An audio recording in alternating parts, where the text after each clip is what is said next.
Right guys, welcome back. Just going to wrap this up now. So in a few short videos we've managed to get quite a convincing rock based on our reference images. Just a couple of things I'd recommend.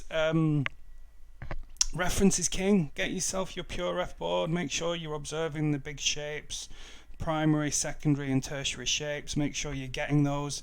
What I would do to make this a bit better, I'd spend more time in the volume VOP, making sure my noises are where I need them to be. Obviously I've sort of progressed through this at quite a pace, but what I would do if I was working on this properly is I'd spend a good amount of time testing, double testing, referring back to my reference and things like that.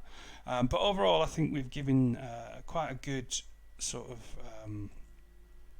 a simple approach to building rocks using volume VOPs. There is an alternative. There's a million alternatives to making rocks in Houdini. It's a bit of a meme. So this is not the right way or the best way or the fastest or the quickest. It is just a way of making rocks. So if you come across a way of doing it differently, please let me know, because it is a fascinating area. And these are kind of ready now. What you'll find is the way we've done it using our rock generator tool and rendered them all out to disk, what we'll have is a folder full of rocks now.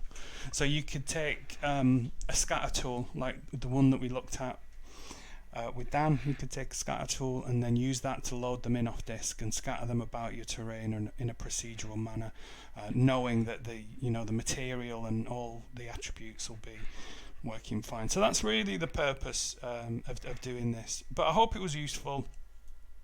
And yeah, I think we got a pretty decent result at the end of it. If you've got any comments, just let me know. If you're struggling with anything, please feel free to reach out on Teams, and I'll see you next time. Thank you.